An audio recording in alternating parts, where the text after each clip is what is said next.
Tonight, we continue to share some teachings on the subject of what is yoga. So yesterday, we learned that these days, to practice yoga, you need two things, a yoga mat and a goat. And this is what is needed these days for the practice of yoga. Many different styles of yoga, millions and millions of people around the world practicing yoga. One type of yoga that is quite popular, we haven't mentioned, was also the chocolate yoga. That is also something very unique, this practice combining with eating chocolate. And also there, this is described, the people explain why do they do it. Well, first of all, the yoga practice enhances your experience of the senses, so the taste becomes much more profound. And this is really how it is explained. And also they explain that chocolate helps to open the heart. So it brings you closer to the divine by eating chocolate. So we think there should be also a falafel yoga. There's one ball with each asana, and after 12 asanas you are kaput, you know, you're ready for final relax. You cannot move afterwards. And I was really thinking that you could promote it as with the oil from the falafel is good for lubricating the joints. And so all these different kind of things are available. But what Swami Sivananda, of course, teaches that yoga is this process of communion with God, becoming more and more conscious of the divine. Whatever we do, it helps us to come closer to this recognition of one's divine nature. And Swami Sivananda explains that this is the way towards eternal happiness, that this yoga is the process of helping us find that which we are really looking for, that eternal satisfaction and peace. Now in the Bhagavad Gita, this is considered the Bible of the yogis. There are several different beautiful definitions about yoga, of what yoga is. And one that I just wanted to share with you tonight, very beautiful and inspiring, is in the 6th chapter, verse 23,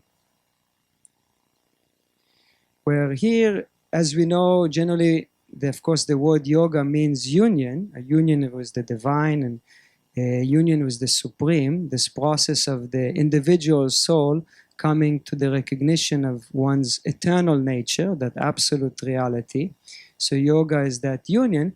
But here is a very important verse in the Bhagavad Gita where Lord Krishna gives a little bit of a twist on this subject of union. And Lord Krishna says, "Let that be known by the name of yoga, the severance from the union with pain." So here Lord Krishna gives a little bit of a twist where he explains that let that be known by the name of yoga, that union, actually the severance from the union with pain. So what the Bhagavad Gita is teaching, that yoga is actually a process of disconnecting, of disunion, where at the moment our human predicament is this unconscious, continuous union with the experience of suffering. Just like Lord Buddha taught this first noble truth about the inevitability of suffering. And that yoga is really about recognizing that ultimate truth of suffering being there as part of our human existence, and then learning to disconnect from the suffering. So the happiness that yoga gives us is based on our capacity to recognize our suffering and then to learn how to disconnect from it. So really the whole spiritual path is based on the capacity to recognize suffering. Now this may sound a bit pessimistic, but actually this is the ultimate positive thinking. Learning to recognize the limitations, and then we can become free from them. So the yogis teach us the more that we evolve spiritually, become more spiritually mature, the more that we'll be able to recognize the experiences of suffering. We'll be able to recognize the inevitability of suffering and recognize that by knowing God, that is the one way to become free of the suffering. And otherwise, suffering will always be there.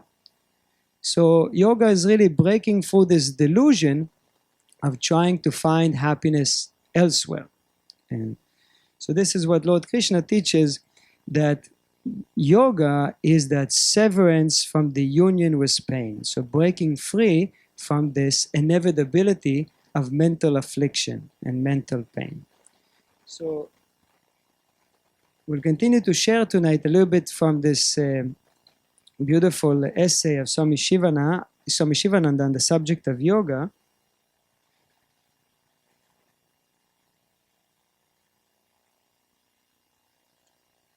And here in this essay, there's a small section about the benefits of the yoga practice.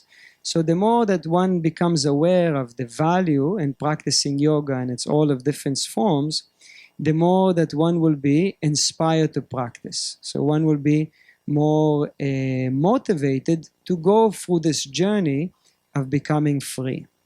So this is what Swami Sivananda writes.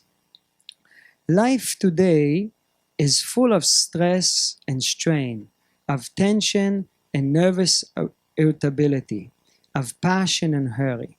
Now, of course, Swami Shivananda wrote this in the 1940s or 50s, but this is a universal truth, that regardless to the times, the human life will ever be a life of stress and worry and pain. There's a one Buddhist teaching that says that human life is a movement from one painful position to another. So meaning, if you may have noticed this, that no matter what, there's always some type of discomfort. Somebody may say that was annoying, some problem with the body, some irritability, some worry, but there's always some type of a dis-ease or discomfort that is there. And this is inevitable, that stress and tension is there in the human life, because really stress and tension is the means for our evolution. Stress will always be there because that's exactly what we need for our progress. That's how we grow. And the secret of yoga is that yoga gives us the tools to recognize the value in stress. It allows us to recognize the lessons that are there behind our stressors. So learning how to cope with stress in the most effective way, to see the ultimate grace behind the stress. So Swamiji writes, if man puts into practice a few of the elementary principles of yoga, he would be far better equipped to cope with his complex existence. Yoga brings in perfection, peace, and lasting happiness. You can have calmness of mind at all times by the practice of yoga. So yoga brings upon that capacity to face life with a smile. Why? Because there is several things that take place. First of all, there is an underlying sense of ease within the individual who is practicing yoga. A person who is practicing yoga feels gradually more and more restful within himself or herself. So whatever comes our way, we have better capacity to deal with it. Also, the person who is practicing yoga is able to understand his or her life events. What is their real value in them? There is this high level of positive thinking to be able to recognize the potential within the life situations, instead of immediately resisting to things and all the stress that comes from that. So the practitioner of yoga naturally will be at ease, and also when the life challenges will come, he or she will be able to understand them for what they are and not immediately react in a negative way, in a past tendency way. So you will have calmness of mind at all times by the practice of yoga. You can have restful sleep. Sometimes we can see even the students in the yoga class, they stay for a long sleep in the class. This can happen, TTC, ATTC. You have to work hard to get them out of the relaxation. So rested. You can have increased energy, vigor, vitality, longevity, and a high standard of health. You can turn out efficient work within a short span of time. So it makes you more efficient. And we can see this in the life of great yogis, great capacity to accomplish things, even within a very short amount of time, because the degree of focus that is there. And there's a great power in the mind that comes from the yoga practice. You can have success in every walk of life. So it's a very good way to promote yoga. Yoga will infuse in you new strength, confidence, and self-reliance. So the person who practices yoga, and we all feel it, even just from doing a few yoga classes, you don't need much, and you start feeling more and more capable to deal with our life struggles and our life challenges. And as one progresses on the path, that inner confidence, which comes from the recognition of the divine nature, becomes ever more. The body and the mind will be at your beck and call. Yoga brings your emotions under control. It increases your power of concentration at work. Yoga discipline gives poise and tranquility and miraculously rebuilds one's life. So the beauty in the practice of yoga, that it allows us to take charge of how we want to see the direction of our life. Really, the yogis are the ones who have this clear vision about their destination. There is this clarity about how we want our life to unfold. And the beauty is that even when things don't happen as planned, which that will ultimately be the case, but there is a great capacity to see the good even in the surprises, basically.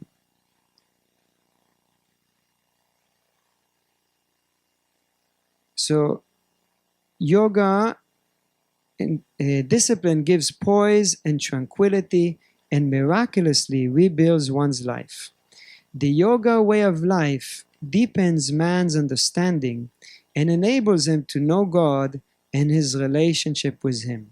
And this is the secret of the real strength of the yogi, is this deep understanding of the ultimate nature of reality. And this deep understanding in terms of the relationship that we have with the external. There's a one great jnani, great sage, Nisargadatta Maharaj, and he says very beautifully that our biggest mistake is that everything that we see outside, we take it to be not us, and everything that we see inside, we take it to be us. So yoga is this transformation of removing this delusion about our relationship with the whole, with the so-called outside. Because as long as we see the outside as outside, it is inevitable to have grief and anger and dissatisfaction and this belief that the other is separate than me. Then there will always be some pain as a result of that.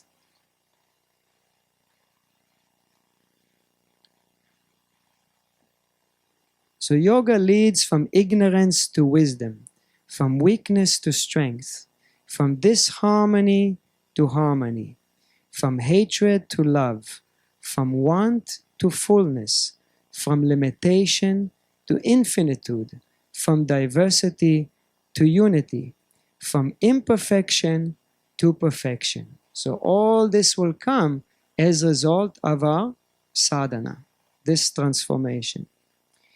Yoga gives hope to the sad and the forlorn, strength to the weak, health to the sick, and wisdom to the ignorant. So yoga truly is the ultimate solution for all different types of mental agitations and grief, all the sadness and despair that we see all around us. Really, if we open our eyes and recognize what is happening in other people's life, we will see lots and lots of sadness and pain. For sure. Doesn't matter what wonderful, LinkedIn profile they have.